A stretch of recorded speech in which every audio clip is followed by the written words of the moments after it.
up to 41 weeks. No. She not tell up to 41 weeks need to wait. She telling if in this up to 41 it's normal.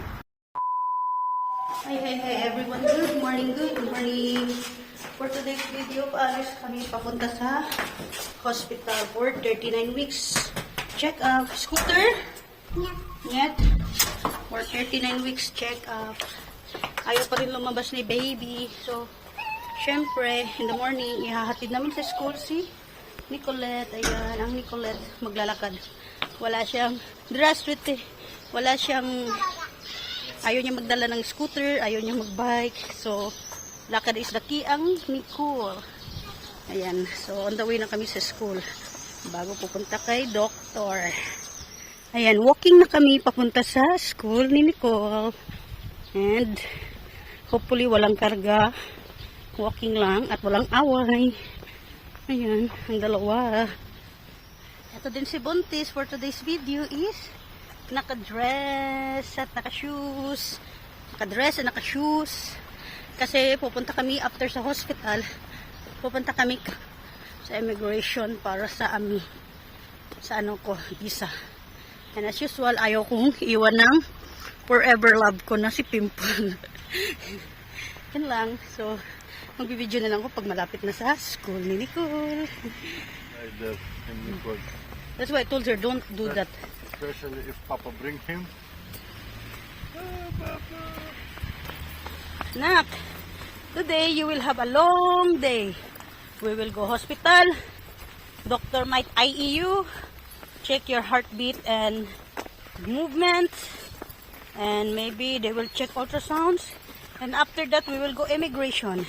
And I hope the driver will not go make shortcut. The shortcut which is making us in immigration like getting crazy, going to the houses. No. So, you will ride taxi again today, huh? Nastya.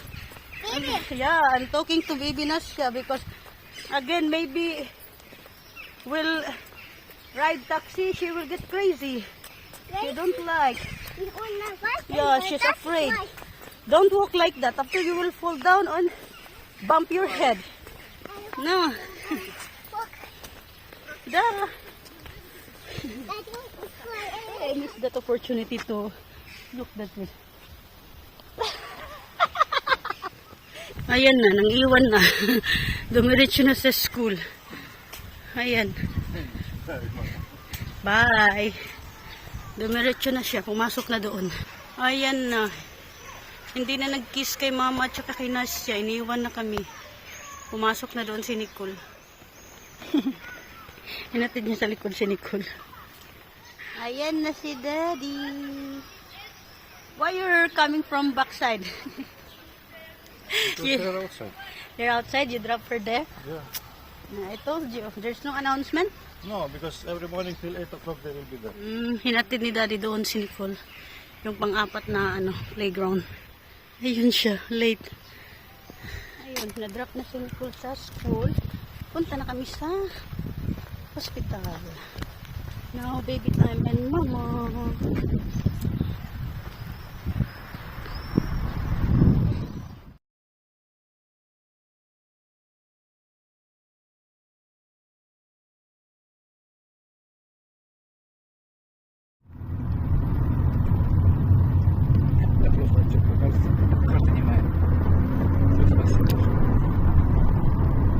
Там куда именно? Книжку? Да, вот это, роддом. Вы можете нас по дороге там оставить возле первого входа.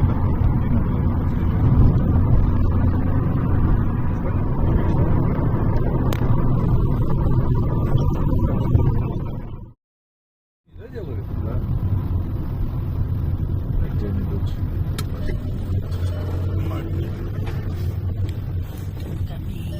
Хорошего Спасибо. вам дня. Спасибо вам. Взаимно. До свидания.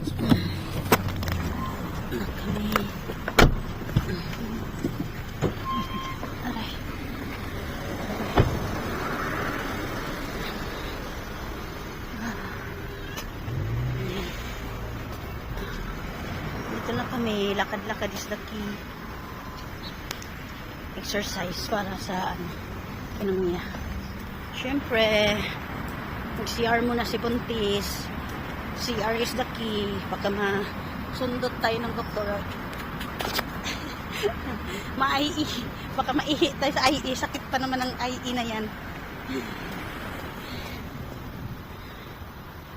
CR tayo tapos. This guy from Uzbekistan.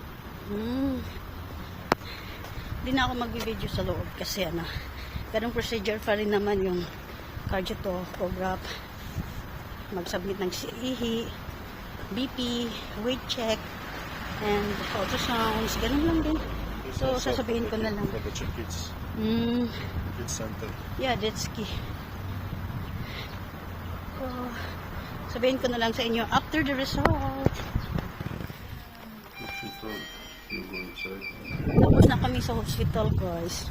Closed cervix pa din.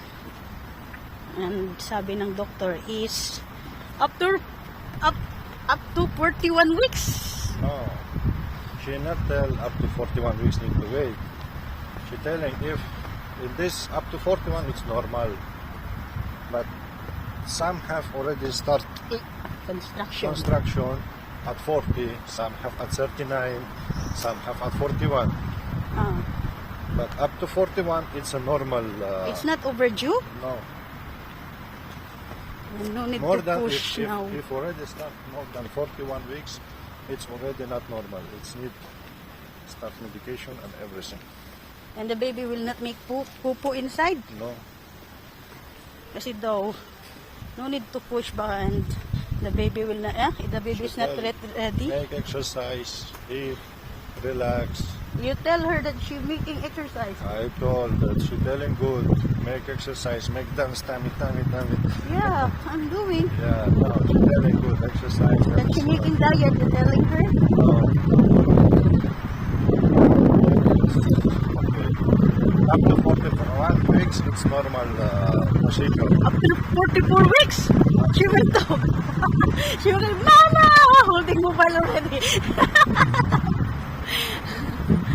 After, antayin daw guys ng 41 weeks. If 41 weeks not yet, so they will start give me medication for construction, right? Yes. Kasi it's according for my menstruation. And according daw sa yung kailan nag-meet si egg and si sperm. According to your menstruation. And according kailan nag-meet si egg and si... According of your ultrasounds, the days 24 Yeah, to 24 June. 30, yeah. So, hindi daw pwedeng i-push. Hindi pwedeng i-push yung baby na 39. Kailangan lumabas na o 40, magpa-induce. Hi. So, yun lang guys. So, tapos na kami sa hospital. After nyan, diretso kami sa EMEG. So, yun yung explanation ni Doktor. Gali pa. Mataas pa daw si baby. And close cervix pa. My goodness. Nag-i-enjoy pa. Naglalaro ng football si baby sa loob.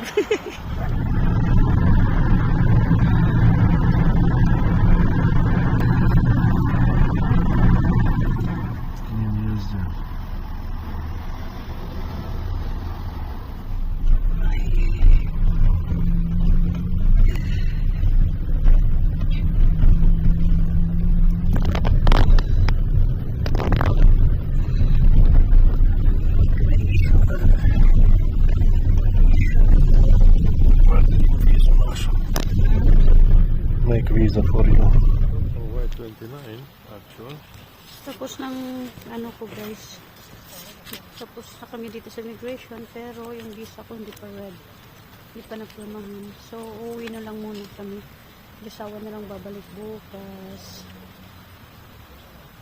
Everything there. So that's all for today. Thank you for watching everyone. Please don't forget to subscribe, like, and share. Comment down below.